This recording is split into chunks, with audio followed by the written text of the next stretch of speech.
Welcome to episode 49 of the Fight for Together podcast. Just counting our money for our chair fund. How much do we have? 287. I forget now. But wow. Something like that. Incredible. You're listening to the Fight for Together podcast. All right. Welcome, everyone. Tonight, we are going to be talking about 3 lessons that we learned from running 24 hours with our kids. So yeah. And even though I didn't run, I was moving. Trust me. You're chasing the 3-year-old. 3-year-old. I was vlogging and making sure everyone stayed hydrated. So, a little bit of context here. Yesterday, we finished a 24-hour race at 9 a.m., which meant that we started it 24 hours before on a Saturday at 9 a.m. And it's this course that was around this state park in Cleveland. It's about a mile long. And basically, so there's more than 100 people, like 112 people, I think. They start, and you just run around this freaking circle as many times as you can in 24 hours. It's right on Lake Erie, so it's beautiful. But the only even that beautiful, gets old. The only beautiful part of Cleveland that we experienced in our short stay there. But I don't want to paint it as being boring, because it really was not that, which I thought it was going to be. And I think other people thought that maybe it would be. Like, I heard people be like, oh, running around in a circle for an hour. But it was anything but boring. So it wasn't boring for you at all? It wasn't. That's interesting. It just wasn't. I mean, it was long. Yeah. And it was hard. But the scenery, I mean, first of all, it's not around a track. Yeah. So you're not, I don't know. There's different scenery. There's 100 people that you're always saying kind of hi to, and the people are always changing. And it's a public park, so there's a lot of just other people watching, coming and going. People are like working out, and there was rollerbladers, which I have a soft spot. I got some shots of this guy doing pull-ups. Oh, really? Yeah. Oh, that's good. These like muscle men. And then the weather was changing, and of course the daylight is changing. So at one point it's super duper hot, and then another point it's pitch black. And every time you go around, what is like 0.08 or 0.8 miles, you hit a food tent, a hydration tent, and if you want your body to be worked on, they can do that for you too. And there's this whole like tent city setup where it's like everyone's crew or support people are all there, and everyone's just sitting there cheering you on, blasting music. And you can stop basically every mile and at least get a sip. Yeah. Or take a bite, or, you know, get your feet looked at, or whatever it would be. Yeah. So it wasn't boring. Yeah. And this was something that, very similar to our other challenges, we gave all of our kids the option to do. And we said, hey, we're thinking about doing this. Actually, it was their idea. They initiated Especially this. Eden seemed the most enthusiastic about it when Harvey first told us about it. Yeah, she was the one that gravitated towards it. And then I thought, oh, this actually could be interesting or fun. So then I opened it up to other kids. Yeah. And I said, if we're going to register you for this, then I would at least like you to commit to 26 miles, at least trying. Because that's what's kind of cool about it. With all the kids have done marathons already that ran it. So we had 5 kids ages 8 to 18 participate. So we said, we want you to commit to trying. And Felia went back and forth for quite a bit, our 8-year-old. I think she was the only one. Memory, maybe, our 12-year-old. She spent a little bit more time deciding. And finally, everyone was like, yeah, we want to do it. Yeah. And the other cool thing about this is there's this vibe on the trail where there's no, I mean, people are competing, like a few people are competing for top spots, but a lot of people are just showing up basically competing against themselves or to push themselves. Yeah. So what that means is you can take a break. People were sleeping for 3 hours during the hottest part of the day because they're planning on running through the middle of the night, you know? Right. You can walk the entire time. You can do a lap and then, you know, walk a lap. You can, it was just so flexible. Yeah. So anyways, that's the context. That's the vibe.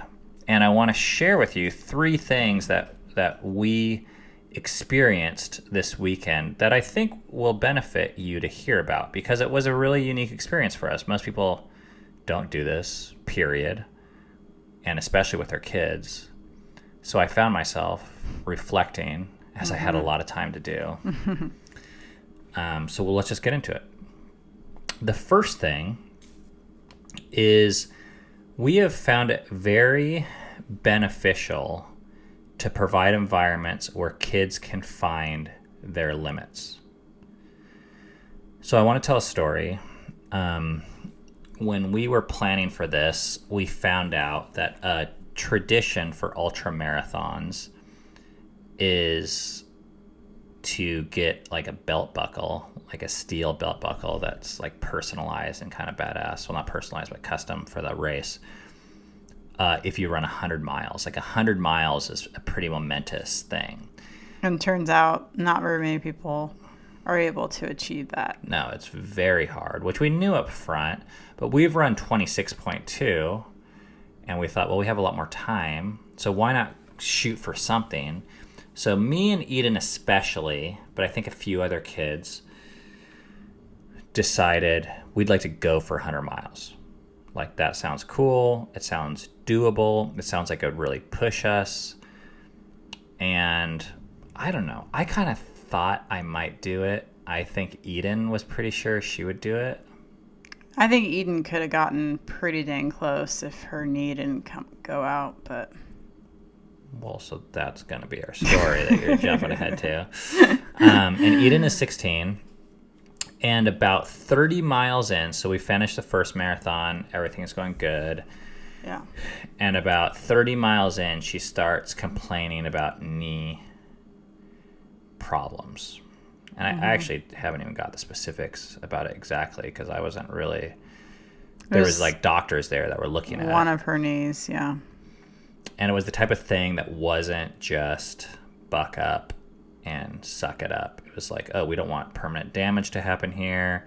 These doctors are like specifically like running doctors. And they're the types that are used to ultramarathons, so they're used to pain. Like, yeah. You know, normally I'm kind of worried about going to doctors because doctors would say things like, well, kids shouldn't be running. These doctors weren't like that. There was this 84-year-old guy that had been a doctor at the race for the last 11 years, and he had competed in it every year, including this year. So he was running it. He won his age division. I don't know what his exact mileage was, but he was this doctor that He won his age division. I think maybe there was 2 people that were over 80, but I don't think there was. He was hauling ass, though. Oh, I'm not saying he wasn't. I'm just saying it's kind of funny because he was probably the only 80-some. So anyways, these doctors were, you know, their goal was to keep people out on the course as much as possible. And they were kind of saying, like, you know, we kind of think you should take it easy. And Eden wasn't really listening. She was like, no, I can do this. So she went out there. And then I kind of kept on saying, well, at one point she was like kind of in tears, both from the pain and from just, I think, disappointment. Yeah. And then I remember the first time she was in the tent, and it kind of hit me, oh, I think she's kind of done. The wind just left my sails too, because I was like, she was kind of like my inspiration for pushing it.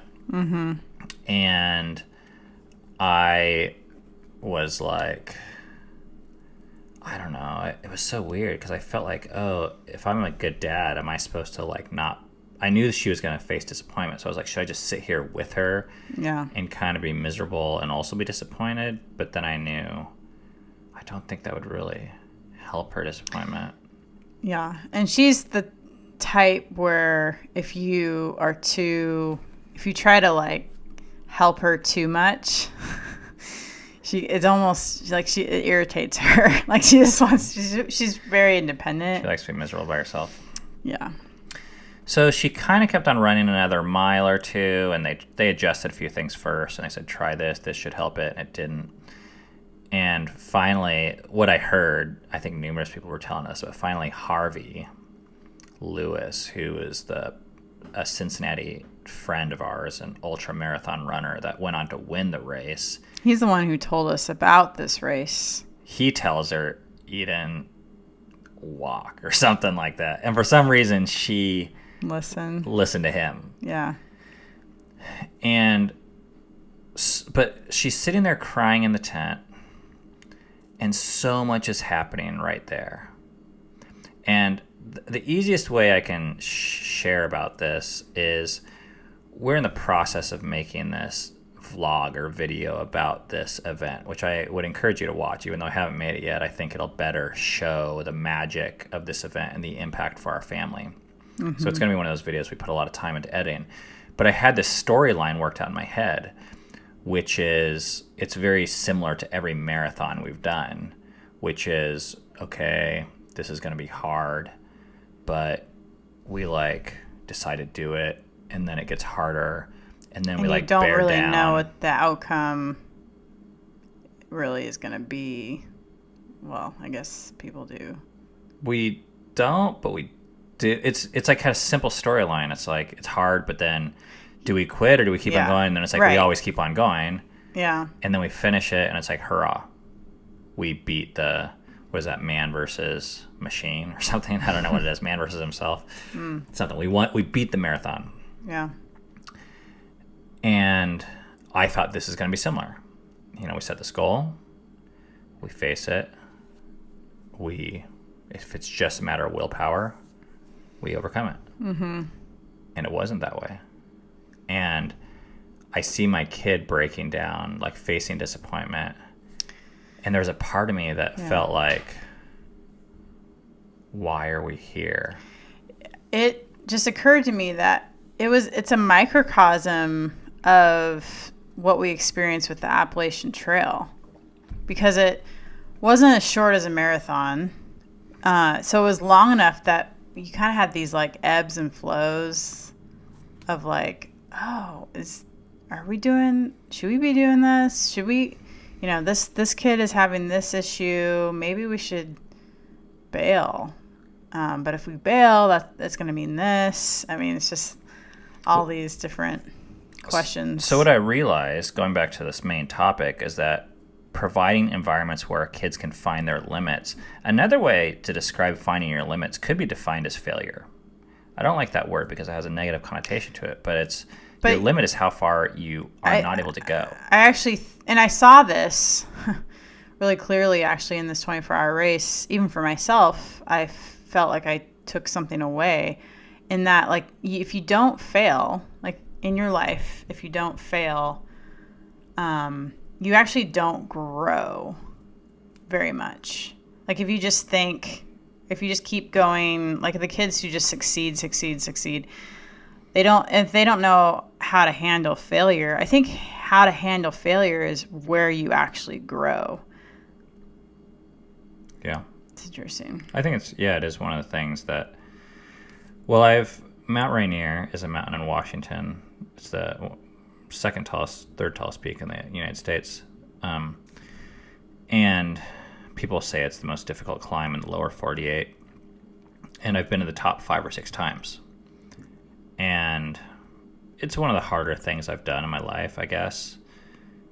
But what a lot of people don't know is that I've attempted it probably about 15 times. So 10 times I failed, or I reached a limit of some sort. One time it was my brother getting sick. The last time it was we saw these 2 Europeans almost die. A rock slide came right over their freaking heads. They disappeared. It was dark. We couldn't see their headlamps anymore. And then we were like, Did we just we witness are people not dying? feeling it. Get us the fuck Yeah. off this mountain. But every time I failed, it caused me to respect the mountain more. It was a humbling experience. Instead of just being like, oh, there's the mountain, I'm going to go climb to the top. Yeah. Zip bang, I did it. And I think we had a bit of that attitude to this 100-mile marker. We're like, oh, these people can run 100 miles, so can we. Let's go do it. How hard can it be? And it was hard. I mean, it was, I respect that distance and those people in a very different way now. But I guess this is my point. As a parent, it's very easy and natural, I mean, to do this for myself, but especially for my kids, to keep them from environments that stretch their actual limits or that where they can actually discover them. I mean, like, think about, let's talk about the easy example of a mom with a toddler. You know, kids are climbing trees, you know, that are like, let's just say a bush, and they're like 3 feet up. It's not going to be fatal. Worst thing that can happen, I suppose, is they could break an arm. But we're like, it's so natural to be like, no, like, don't climb up that high because you might fall. Whereas, like, a lot of European style of parenting is like, yeah, they fall or they don't fall, but they learn every single time. And they, by not putting them in an environment where they can fall, they're not learning those limits. And maybe that's an extreme example because it's just physical. The hardest for me wasn't the physical, it was watching Eden reach her limit emotionally. She wanted this thing and she couldn't have this thing. This thing in her mind was success. I think I have felt watching my kids go through failure that something would be irreversibly damaged with them if they experience failure. So I think as a parent, I've dealt with a lot of fear around that. Well, I think it's also easy to feel like a bad parent. Right. If your kid fails or is crying, I mean, imagine your kid crying, there's this pressure to do something about it. Right. When really, in this instance, the only thing we could do about it was not to have entered the race. And I think that would probably go through a lot of people's mind is like, well, what if we only make it 4 miles? Well, what if your limit's 4 miles? Maybe that's a huge success to experience that limit. Yeah. But to be around other people, and we'll get to this later, that are pressing their limits. Yeah, I had a moment in the tent with Eden where she was crying, and I said a few things, but I was pretty silent, and I was just kind of watching her and even just thinking about things for myself. Like, oh, should I talk? I don't know if I should talk. She seems like she... And then the physical therapist interrupted and started talking to her. And then I started thinking, oh, maybe I should have talked. I should have talked like she's talking. I started feeling like, oh, I'm a bad parent because I didn't talk enough. But now that I think about it, I think I was intuitively knowing that wasn't going to help her. Like, just my presence probably would just be helpful to a certain degree. But it's interesting how you're always second guessing yourself as a parent. You're like, oh, but I mean, there's nothing I could have done really at that point. So some of the limits our kids saw in this race was sleep. Like, they ran into points where they like had to or couldn't go any further. Except for Eden. And that's rare because usually we're like, oh, you're tired, like you should go to sleep. Mileage. We put them in an environment where they actually, like, it was like an infinite goal. Right. Like, it was, even cross country, it's like a 3 mile race. They had to self-regulate themselves. Like, when even our 8-year-old, like, we would help her some, but if she wanted to run, then she could run. If she wanted to stop, she could stop. And so the story went on, and Eden, she decided to still keep on going. She just walked. She like hobbled, and she walked through the entire night. She was the only member of our family to not sleep at all. So she walked for 24 hours. Well, she moved for 24 hours. Yeah. So it was like, I don't know how much time she spent running. Maybe like 6 or 7 hours is my guess. And then she walked for probably 18 hours. And she clocked in right at 60 miles. to meet kind of her secondary goal. And it was huge, and she still felt like a failure in terms of her primary goal, like in terms of what her plan was, of what she set out to accomplish for that day. Yeah. But I watched an incredible amount of growth happen, I think, or things that will result in her growth in the long term by wrestling with that. Yeah. Who am I really? Like, oh, now that I didn't reach 100 miles, am I still a valuable person? Am I still good enough, or do I suck? And And our other daughter, Dove, she was dealing with a lot of those issues as well in her own way. She actually had a similar knee problem as Eden, and she was so frustrated because she felt the limitations, the physical limitations of her body, because she had all this energy to do a lot more, but her body was crapping out on her.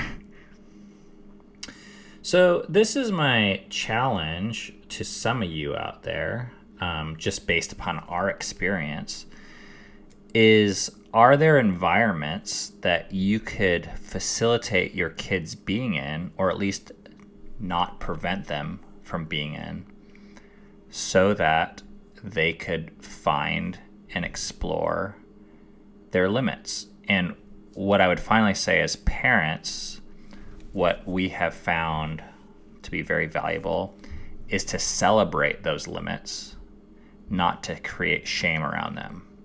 So when Eden hit this point where it could be physical, it could be emotional, to say, instead of saying, well, you didn't do it, or, oh, you got a B instead of an A, or, oh, you got beat by 8 people, saying, hey, like, I'm glad you're out here, and I love you the same, and I think it's so cool that you tried, and I think that you didn't give up, or whatever the positive things are. But I think kids being willing to it's so possible to go through all of your entire life protecting yourself from those limits so you never get hurt physically or emotionally. And for our kids to face that and to find that, I felt like I learned about myself better, I learned about them better, and I think our relationship grew stronger through that. Yeah. All right, we need to pause for an advertisement now. If you were on the podcast, you heard that. YouTube, you lucked out for now. Now we move on to point number 2, which is don't force great activities, model great activities. So I wanted to share the story for this one about Flea, our 8-year-old. And she was so funny. So she had run 26.2 miles before in a marathon 3 times. And technically, I guess an ultra marathon is anything over a full marathon. So maybe you could go 26.3 and call it an ultra. But we decided, letting her know, we said, hey, why don't you go for 27? And that's an ultra marathon. And she was like, fine, great. And you have all day to do it. So she ran like 12 miles, I think. And then she was like, this is hot. I don't want to run anymore.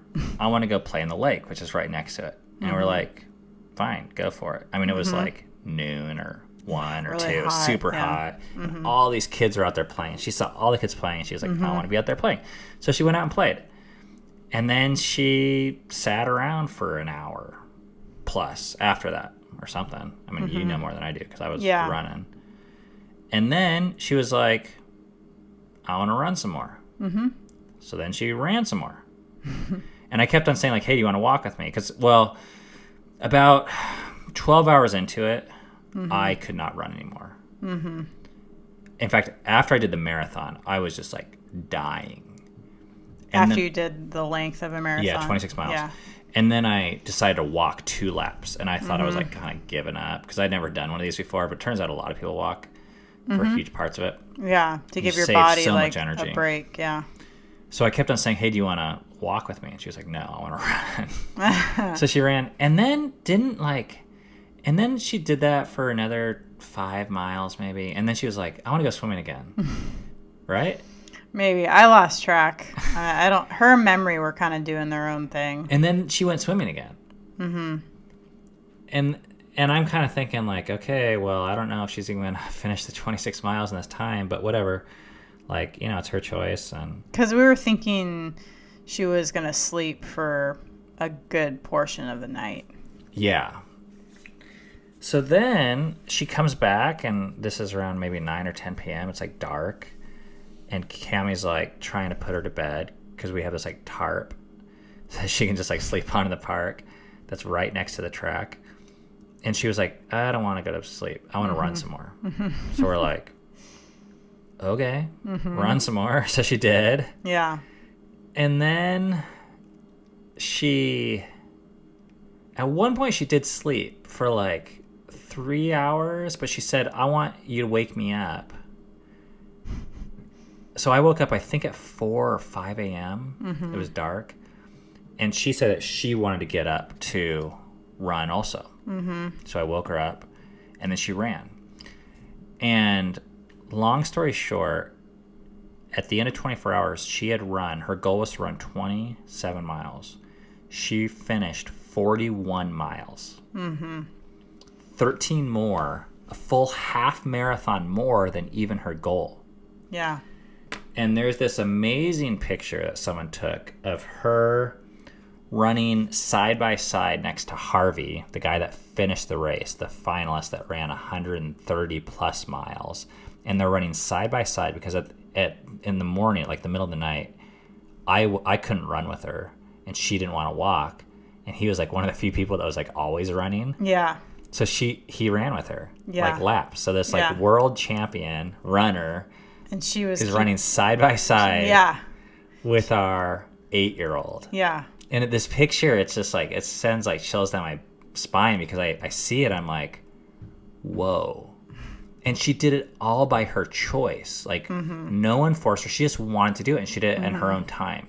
And I spent a lot of time thinking about, why did this happen? How did this happen? And it didn't just happen overnight. It didn't happen overnight. And what I concluded was, I mean, and this is just a guess, but when we started running with our kids, we didn't force them to do it. We just did it. It started with me. And I had read a book called Born to Run. And I just started running. And then my son said he wanted to do it. He was 8 at the time. So we ran a marathon together. And we both finished. It was our first marathon for both of us. I was 35 or something. And all the kids watched it. They all watched us crossing the finish line. And they said, as soon as we finished, they said, we want to do it next year. And they all wanted to do it. And basically, like, we read this other book. I don't know if this is a good book anymore, but it was formative for us. And it was called A Thomas Jefferson Education. And basically what they said in that book that really changed my life was, if you want to well, first of all, they made the case that it's far better to have a kid who wants to learn than a kid that was forced to learn something. Because the difference is, when high school is done, the kids that was forced to learn, they're going to view learning as, oh, I'm done with that. And they don't really, unless you're just like one of those people that takes information in like a sponge, you're not really learning if you're forced to. I know for me, I don't learn much if I'm not really into what I'm learning. Yeah, you just have information that you like retain until quiz. And then you're like, I don't need this, But if you can create people that are passionate about learning, then when high school is done, they're still going to be passionate about learning. They're going to spend the rest of their life learning. So we became kind of obsessed with this model. And what this model suggested is the way you teach learning, can you guess it? You got to show it. It's by learning. For yourself, yeah. You have to model learning itself. So if you want your kids to learn, what do? You learn now. Not like, there's no being done with it. And I've found that this transfers to so many areas, that if you want readers in your house, you need to love reading. Or I guess you don't need to love it, but you need to do it. And if you want learners, you need to learn. And if you want runners, you got to run. And I don't want to make this sound like a you gotta, like these are the rules. Yeah. And I think there's also, I think everyone has their things that they're passionate about. I think a lot of people don't realize what they're passionate about till much later in life. I think for me, I didn't know I was really passionate about music till I was in into my 30s. So I think what's even more or just as important of helping your kids love learning is help them discover what it is they actually love about learning. So that's a great example. Like, what is their passion? How do you do that though? By figuring out what is my passion, yes, and then going for it. That's what's so cool. Because I think us taking ownership of our own lives and realizing being a good parent is not just about bossing our kids around and guiding and molding them. It's actually about modeling. Yeah. And leading through example. Yeah. Even in these ways, because I'd always heard about leading by example, but it's always said in these weird ways about like moral structure and basically your kid's not going to jail or getting in trouble. Yeah. I'd never heard about it in this really releasing and empowering way because, and actually, you know, these people from Greece that stayed with us this year, they made that observation because they were blown away. The female was, Nicoletta. Mm-hmm. She was blown away that Cammie stopped in the middle of the day and played the guitar. Because she said in Greece, a mom does not do things that she likes. Her job is to take care of the kids. Mm-hmm. And she basically sacrifices her life for 18 years to do whatever she thinks the kids need. And I understand the virtue behind that. Like there's this sacrificial idea, but I actually don't believe that's best for the kid. I don't believe it's best for the mom. And I don't actually in the long run believe it's best for the kids. Or it's not even best for the world to be that, to not share whatever your gifts are with the world. Like discover them and develop them and share them. Because then you're going to create just another bunch of little sacrificers that give up their needs for what they think is the next generation of needs. Mm-hmm. And I think I don't want to shit on that model because I think it can be commendable, but I actually think that there's more to give than just your will. Mm-hmm. And that sometimes laying all of your interests and passions on the table does not best serve the people around you. Yeah. It's actually the easy way out. Yeah. And living into your uniqueness, your gifts is much harder, but actually it's how your kids will actually learn to tap into that themselves.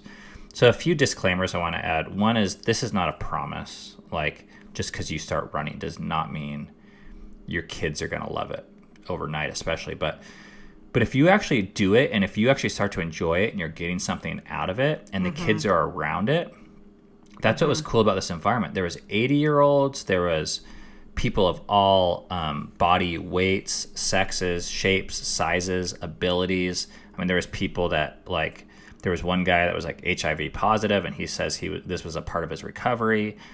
I mean, there's just all sorts of folks that were running for 24 hours. You're like, oh, these are not like not all Olympic style athletes. Oh, and then there was, highly fit, world level athletes. But they're all running the same course. They're running together, which I think is really cool.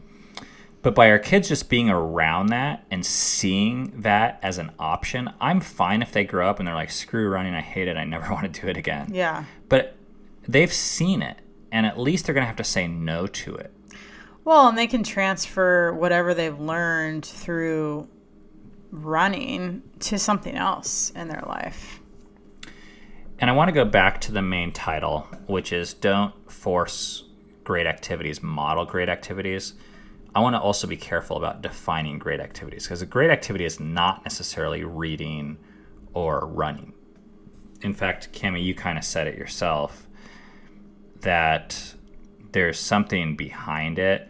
And what I like about running, I personally don't even consider myself a runner, and I don't care that much about the sport itself. But what I loved about this event was I saw people who are seeking growth. I saw people who were willing to challenge themselves. I saw people who were prioritizing their health, and I saw people that were facing their fears. Yeah. Those are some of my values. Now, you probably have your own, whoever is listening out there, your things that you consider great activities. Whatever it is, I don't care what it is. I'm not saying go out and run. Yeah. But whatever those things are that you consider great activities, I guess I would just ask that you consider or ask the question, are you doing those things yourself? Or are you just trying to teach your kids to do them, but they don't even know what the hell it looks like because they don't see you doing it? I think there was this common thing with parenting, especially in the past and maybe somewhat now, where, you're like, I was never able to do all these things, so I'm going to help my kids do all these things. And it's kind of a cop-out. It's kind of a way of giving up on yourself and saying, well, wait a minute, maybe I can do these things and bring my kid along with me, especially if you can make it look somewhat appealing. Because I just think a lot of adults just give up on themselves. Yeah. Okay, the final point is don't just read good stories, write a good story. So this is much bigger than just this event for our family. This is kind of like a big picture philosophy for us. But, man. Okay, so there's a story. It's a tiny bit graphic, but you guys can handle it, I think. So Seven was in a porta potty, and he says, the way he describes it, 2 porta potties down, he just heard someone barfing their guts out, and he said it just sounded like a waterfall. And then he just said, yeah, for some reason it made me feel better afterwards. And then that was the end of the story. But just to remind, well, I don't know, maybe people don't study story structure the way I do, but I read a lot of books on story because it's kind of like the thing I geek out on. But one of the veins that I study is what is a story? What makes a good story? Well, a good story basically revolves around conflict. So the typical story, if you take the hero's journey, you have a guy, the protagonist, who is comfortable, and then something happens, and he is not able to make the change. He doesn't have the courage he needs, and then he finds a mentor, and then that mentor helps him face whatever it is he needs to face.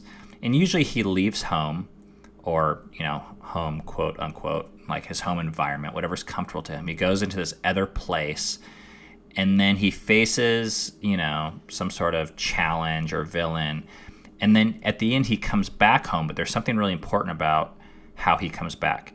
He always comes back different. Maybe he's brought something, maybe he's a different person than the little boy that left. So this is like Star Wars, Luke Skywalker is pissed that he's on this farm, and he's looking at the sky, but he can't decide to go because his aunt and uncle want him to work another month. Then he meets Obi-Wan Kenobi, and then he goes, and by the end of the movie, he's a completely different person. Mm-hmm. So that's a good story, and we love to read these types of stories, but what I found is oftentimes we don't like to live them, because whatever you have to face, it's not glorified. Most parts aren't. That's the thing. It's not like the movies that way. I mean, not that you don't have your moments of glory, but to be able to get to that point, you have to go through some the movies crazy are shit. highly edited. Yeah, just right. like our documentary is gonna be. Yeah, but you're not gonna see the part at the very beginning where I lost Rainier and I was in tears, and come to find out all along he was just with Ben and the kids. And I was like, so there was Seven hearing people barf in the porta potty, and there was multiple episodes of barfing. There was me breaking out in cold sweats twice. Once laying on a bench where I felt like I had to shit and barf at the same time, but I was 4/10 of a mile away from a bathroom and I could not get up because my legs hurt so bad. And I just was like, what do I do? And then I woke up in a tarp, like from in the middle of sleep, feeling the same way. And I was like, I can't move. Like, what do I, you know? And then memory was saying that her teeth were chattering because her body went into shock. I mean, these are things like, these aren't lethal things, but those are the things that make a good story. Yeah. Like when you have that moment, the all is lost moment, and you overcome it. And I watched our kids, and myself, by the way, and you, when you found Rainier, we overcame those moments. But a lot of times we just want to read those stories and be like, you know, we want to hear about people pushing their bodies and their limits. Mm-hmm. But we want to encourage our kids not just to read those stories, but actually to live our life in a way that reflects the type of story we would want to read. Mm-hmm. So just a few like tools or questions in this area that we ask. One is, what is your family going to remember in 10 years from now? And like when I was playing racquetball today, it was kind of funny because my buddy Tony that I play racquetball with, I was telling him about that, you know, the guys were asking. I was like, yeah, I did 60 miles. It's 2 marathons. And he's like, what the hell? I invite you to come on my boat with me and you don't come on my boat. And then you're like, oh, it's a good idea to run 2 marathons. And he was like, I mean, he was like laughing, and maybe he was hurt that I didn't come on his boat with him the one time he invited me. Aww. But he was having trouble with that distinction, you know, because I think people think we're crazy. Or why would you want that type of experience that is going to bring pain versus a type of experience that maybe is just pleasurable, like riding on a boat? And I'm not against boat rides or fun activities. We've just learned that some of these difficult experiences that sprinkle in pain and deprivation from a very comfort addicted society, a society of excess and plenty, which is great, like we don't starve. But these things are the things that form our narrative and our character and that we remember in 10 years. And I remember being back in Seattle, there was this quintessential story where people would always say, because REI is based in Seattle, you're stuck between 2 mountain ranges and lakes and rivers and volcanoes. You're stuck. Everything in a wonderful way. Sorry, the dog's barking. Hey, stop! And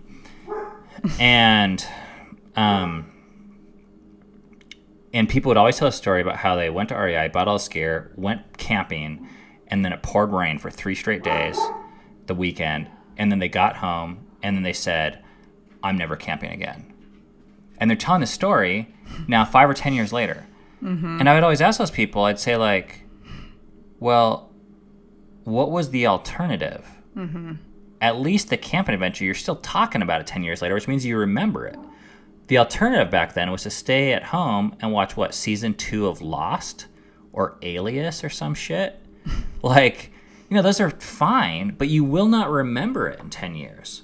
Yeah. But a lot of times people took that type of experience because of the pain. They considered it a failure, and they said, oh, I don't want to repeat that. Or it's like, well, maybe that's the very type of thing we should be repeating, is those types of stories that we remember, because we're going to laugh. I mean, Seven saying that he heard that lady barfing and Memory's teeth clattering and me like having pools of sweat underneath me laying on a picnic bench. Like, that shit was funny. Like, and me picking an Airbnb that was a total dump. I don't think people are over that one yet, but I do not even want to talk about that right now. I think someday that'll be kind of funny. I have never paid for a night at a place and left it early. Yeah, because it was so bad. It was so bad.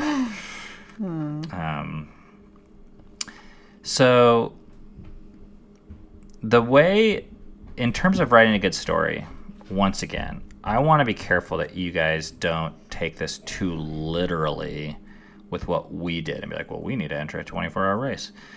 But one question you can ask is, 1, what are you going to remember in 10 years? And 2, what do you really care about? What do you really care about that you've put off or sold out on it, basically, that you've said, oh, I can't do that because I got to work, or I can't do that because I'm married, or I can't do that because I have a kid, or I'm going to do that when I retire, or something like that? What is that thing? I mean, is it a national park? Is it painting? Is it writing a book? Is it recording a podcast? Is it sending us money for our chair fund? Yeah, I do Shameless think. plug. Yeah, I do think that, and I've done this too, where I think raising kids and working are all admirable, good things, but I think they can completely take over our lives where we don't have any time left for our dreams and our goals.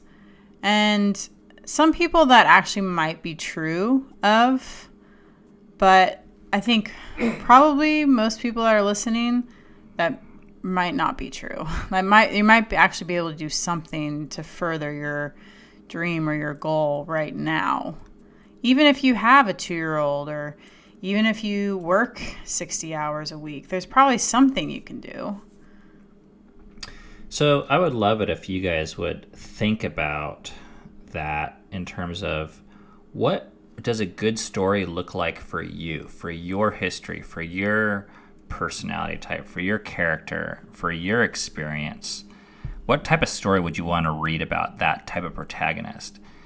And then maybe put some things on the calendar for this next year, especially if you have kids. But even if you don't, I would say you're worth it. I mean, you're still going to have the memory in 10 years. And are you going to remember another day of clocking in and getting paid to pay a bill? I mean, and once again, I don't want to shit on that activity, but I think it deserves to. Every activity we do, just because it's a social norm, doesn't make it the best for you. And this is just one of the ways that we've kind of architected our life, is by asking this question: is this contribute to this type of story we would want to read? And finally, with this point, I want to share kind of an effect that I hope for. And I think, our oldest is 18 and our next is 16. So in some ways we're young parents, and in other ways we've been at it for a little bit. But I think parenting is often relegated to creating restrictions. You send the kids to school, and then you might pay for college, and you might teach them a thing or two, but really it's about no drugs, no jail, no being gay for some folks, no stealing, no swearing, No having sex for other folks. no that kind of stuff. And what we've come to decide parenting more can be or is, in terms of writing a good story, is to give our kids better options than whatever we think is destructive. So instead of creating all these restrictions and saying, no, like when you take your kids to a 24-hour race and your 8-year-old is watching a world champion runner and wanting to run through the night for whatever reason, I still don't fully understand it. You don't have to worry about how much time they're on the iPod. We didn't have to worry about if she was saying bad words or if she was eating Cheetos. We had just introduced her to a better story. She was eating Cheetos, just so you know. But we gave them a better option. And that's just this is a question we always ask ourselves, that I'm always asking, is if my kids are on the internet all the time, I assume, and I don't want to, this could be twisted so that you could like blame yourself, but I'm not seeing it that way, but I see it more as a challenge. What can I create in my house that's more exciting than the internet? And this is just one example of this 24-hour race. Like my kids, they all chose to do it, but they saw it and they were like, we want to come back next year. Mm-hmm. Because it was exciting. There was energy there. And yeah, it cost like $1,000 when you take into account the gas and the registration and the shitty Airbnb and all that kind of stuff. But it's so much better for me to parent proactively and to create a challenge for myself as a parent. Like, how can we lure our kids into activities that we believe are healthy and irresistible that overshadow what we consider to be the lesser values or activities? Whether it be watching a bunch of movies or just texting all day on the phone. And I believe that we've done that. And my kind of like metric for success in this area is like, well, actually, I don't know how to say it except for if we succeed at this, I think our kids are going to want to be around us, possibly for the rest of our lives. But what I find oftentimes is that parents that are just creating restrictions, it actually drives the kids away because they see the home life or even the parents as boring, and they see them as the restriction creators. And restrictions are boring at the end of the day.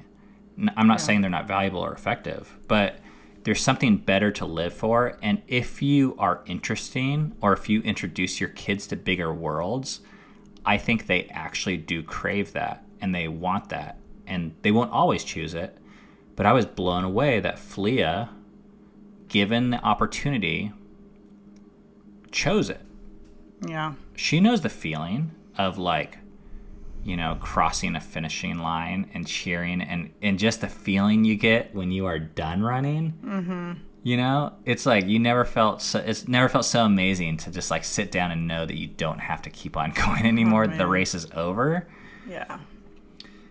A lot there. Mm-hmm. All right. Let's move to the phones. Nope. Yep. Okay. That one. Hi, Ben and Cammie. This is Ashley from California again. I called quite a while back about sex stuff. But anyways, let's see. What did I want to ask? I wanted to ask about how No Rules is working with your younger kids. Now, I know that you guys make agreements and things like that, but an issue I ran into with my toddler the other night was she asked for macaroni, so I made macaroni, and by the time it was done, she wanted a peanut butter and jelly sandwich, and I told her absolutely not. So how do you guys, with, you know, quote-unquote no rules, how do you handle situations that crop up with that, with your younger kids? Because I think it's actually a great thing to do with your teenagers, but the younger ones can be a lot more challenging. So I would just like to hear your thoughts on that. Thanks so much. Bye. Love it. Yeah. I mean, it is different with our younger kids. It's and it's especially different with Rainier. We don't give him as much freedom as our older kids. That's just me trying to be honest here, because I think it's not the best for him, and I think I would go insane if I gave him as much freedom as I give our 16-year-old. But I do think I've become way more lax in the restrictive department with him. But it's catered to his needs. So, I mean, using Ashley's example, the macaroni, I'd be like, I made you what you wanted, and this is like, if you want to eat, this is what you're going to have. I think even just making the kid what they want is pretty nice. Less restrictive. Yeah. Well, and for those of you that don't know, we got rid of all our house rules in 2019. That's kind of the challenge we've been in. I don't think no rules means that you're going to be someone's bitch and do whatever they want. That's not no rules.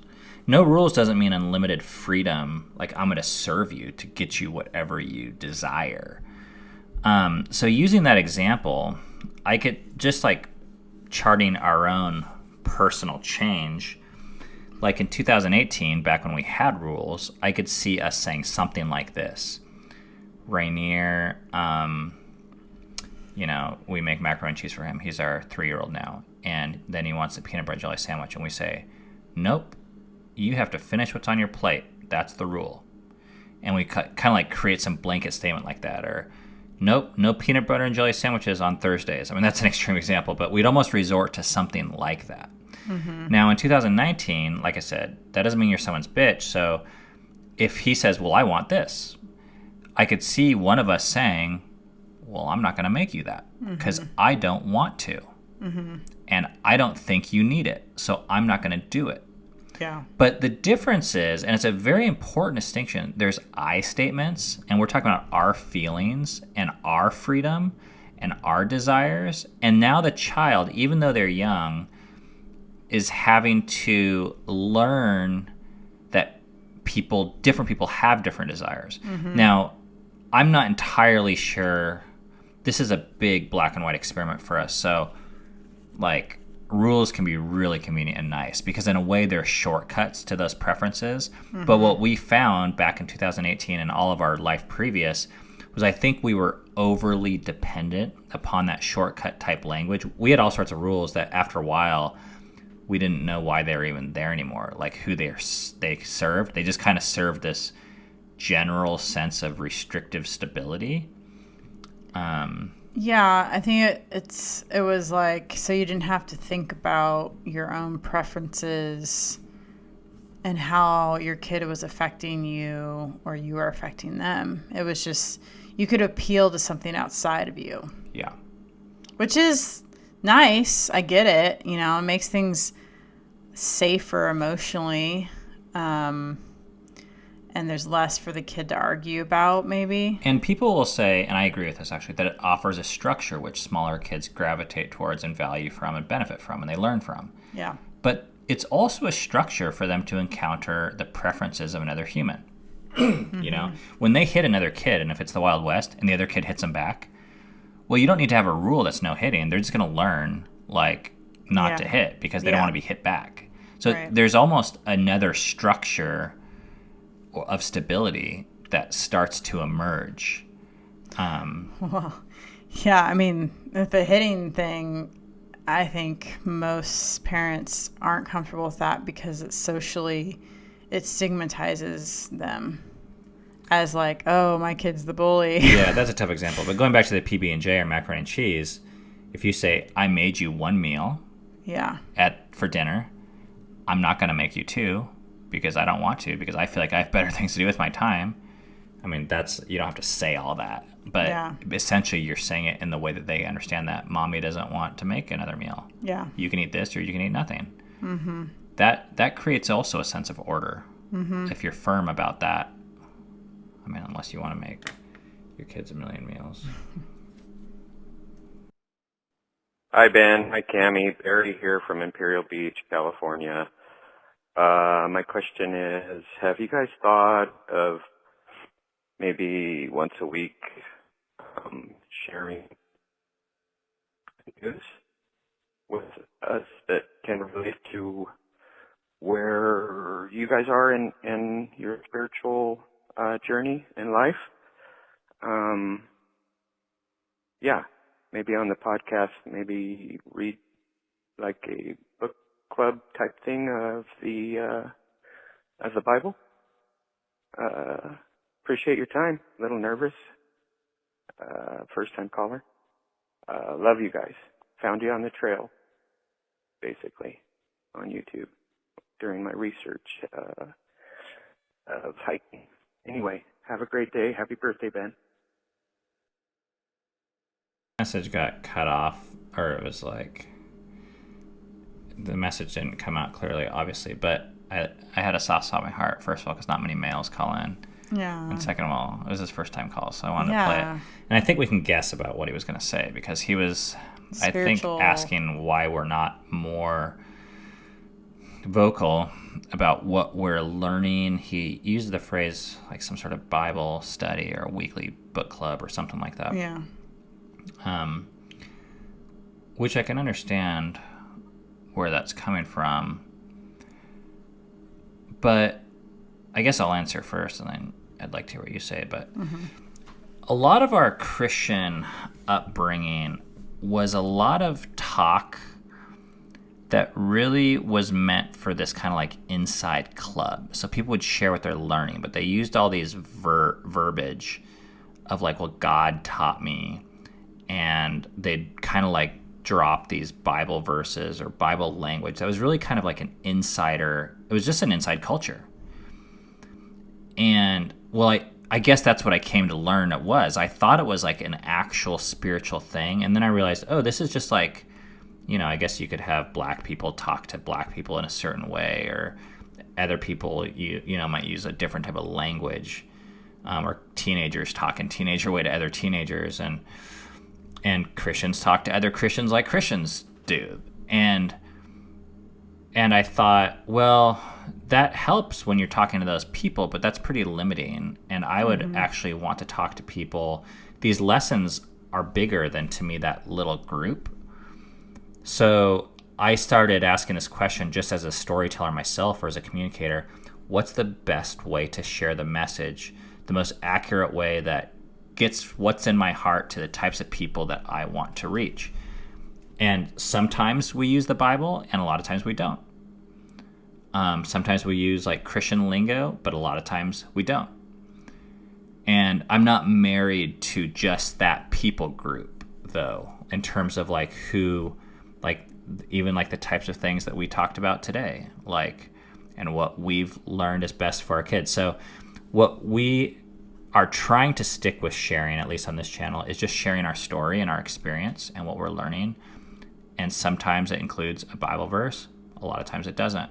What drives me nuts sometimes, though, is I hear, like I'm reading various authors, and they're like using these Bible verses, and I'm like, that Bible verse doesn't actually make your message stronger, except for people that value the Bible. Or it doesn't like explain, like if you were to use it to explain something. Yeah, it actually doesn't strengthen the actual story. It just kind of gives you insider cred to this certain group.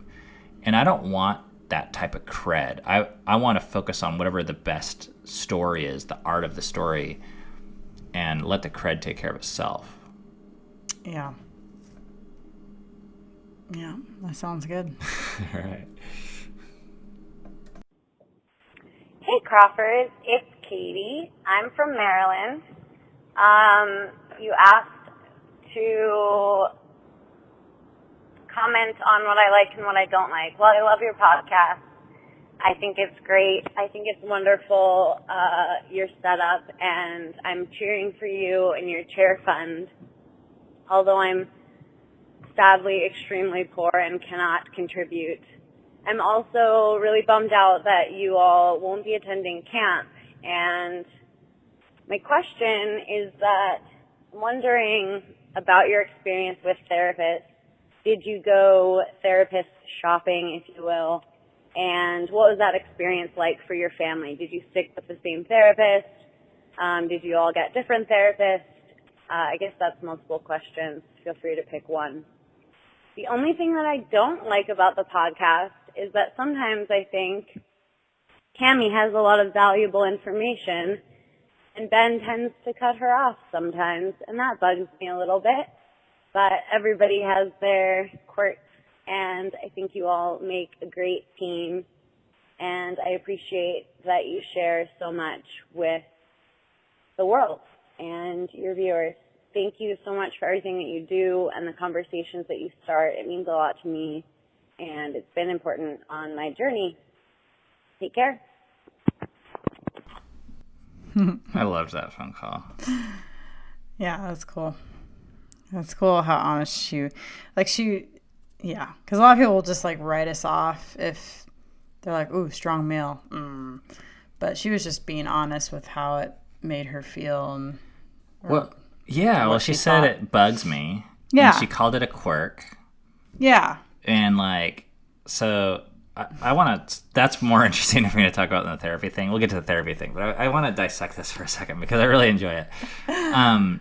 So we obviously have this dynamic where I'm much more the louder, outspoken one, and Cammie is more soft and quiet. Yeah, I'm more reserved. I have opinions, but I don't have opinions as strongly as you do for most things. And I guess I gotta say, feel free to interrupt any time during this, given the topic. And some people listen to our style and they get angry and they say things like, Ben, you're an asshole. You don't care about Cammie. And they kind of create this moral. Well, it's a victimizer type of thing, when as if I'm not willingly saying, no, actually, I don't want to talk. Or if I do, like, sometimes it's not worth it to me. Or they're whatever. saying you can't. Right. Like you were overpowered. And yes, so the second thing that happens is not only do I become the oppressor, but you then become a victim or the oppressed. They paint you in that way. Oh, poor Cammie. Right. She, is basically getting walked on. And that's really hard because we definitely have our personality dynamic. Mm-hmm. But the thing that I care about the most is not necessarily how it comes across, although I do care about that. And that's why I appreciate her feedback. But I care far more about what you think. Like, do you feel valued in my relationship with you? Do you feel heard? And we both have, ironically, I feel like I complain more about you interrupting me than me interrupting you, which doesn't happen much on the podcast. It's a different, that's in just different social formats. But yeah, and I definitely think there's times where I don't feel heard, but isn't that like so many relationships and dynamics where, and if I am having a problem, it's actually up to me to deal with my problem. But I'm louder, and I'm always like speaking up. It's like my personality. But I'm also always encouraging you to be louder. And this, a lot of this is behind the scenes, like people don't see this. But I'm like, man, record your music, like talk more. I would love for you to take the camera and do this. And, so anyways, I appreciate Katie saying it bugs her because I think that's honest. But I also appreciate her not shoving that and moralizing or judging. Yeah, I didn't feel that. And she even called it like a quirk, which I think it is. Not that we don't have our issues, but so anyways, thanks, Katie, for that constructive criticism. On to her question. Therapy. I think it's a far more boring answer. Yeah, I mean, we crashed into therapy. Long story there, but we were having a crisis in our family, or in our life, I guess, you could say. And that pulled us into therapy. And she was asking how we found it. Right. So, you... We just got lucky. Had a reference, yeah. Ben, we knew someone who knew this therapist, and we picked the highest paying, or paid, therapist. I wasn't paying. Highest paid. We were paying. Therapist. And we've been going to him ever since. Ever since like 3 years ago, I think. Yeah, and he's kind of saved our ass. And now I would say it's beyond ass saving stage, but it's our primary value of ours to be growing and developing intellectually and emotionally. Yeah. And I guess what I would say, because I don't think we have it'd be one thing if we went through 5 therapists. We could be like, well, this is what we did to find one. Yeah. But what I would say is, in our experience, it has been worth it to invest in our physical or emotional, relational, mental health. Yeah, health. And your emotional and relational health and mental health is worth it to invest into. I think our society doesn't pay much heed to that, and we invest in houses and fucking 18 outfits and 25 pairs of shoes. But so that being said, I would highly recommend therapy to anyone that thinks they can afford it in any way, shape, or form, or find a way to afford it. And also, sometimes it's not going to work out. You're going to go somewhere just like a restaurant, and you're going to be like, I don't really want to go back there. Then don't. But find another restaurant. Yeah, I mean, I guess find someone you trust to reference you to someone, because it's kind of, I would imagine, it'd be incredibly difficult to just pick someone out of well, we don't have Yellow Pages really anymore, but pick someone off the internet. I don't know. Even then, there's Yelp and all sorts of shit. That's true. Yeah, you could. I would just say forward action. Find someone. Don't be worried about making a mistake. And then also don't be afraid of firing your therapist. Like, I think it'd be really easy to get into a situation where they're not working or you don't like them, but you feel like you have some sort of devotion to them. No good therapist should make you feel that way. No. They are there for you. Right. So if it's not helping you, then move the fuck on. Yeah. And find someone that is, because it's your money and your time. So, and I think the hardest, I think for a lot of people, going to therapy before they even go once is really scary and really daunting. But I think once you kind of develop a relationship, it becomes less that way for most people. And you can also talk about whatever you want to talk about. Cool. Thanks for the calls, everyone. Hope that helps. Katie, let us know in the comments if you get this. Okay. Now I have that's it for the podcast, but I have a very special request. I don't feel like we ask much of you. Speaking of, we do have this chair fund. If you do want to donate to that, we are going to be buying chairs. I'm thinking about doing it soon. Because these wooden stools that we sit on are not comfortable. And we're going to be remodeling where we do our podcast too, moving it to a different location. But this thing that you can do that will help us is if you could subscribe to our podcast YouTube channel, which if you go to YouTube and if you just type in Fight for Together podcast, we have a YouTube channel.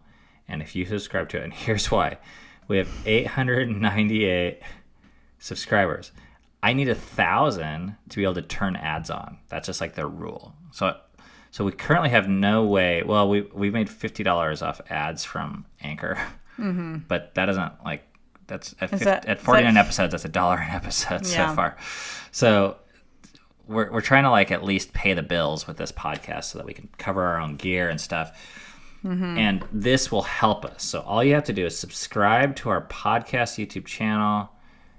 You don't even have to watch it. You don't have to do anything else. You don't even have to like it. You can just subscribe. Just subscribe. We would appreciate it if you consider that. If you want to leave a message for this Q&A section, you can do that. The phone number is 206-651-5744. That link, as well as the YouTube channel, are in the show notes or the description. I think that's it. I hope this topic was helpful for you guys.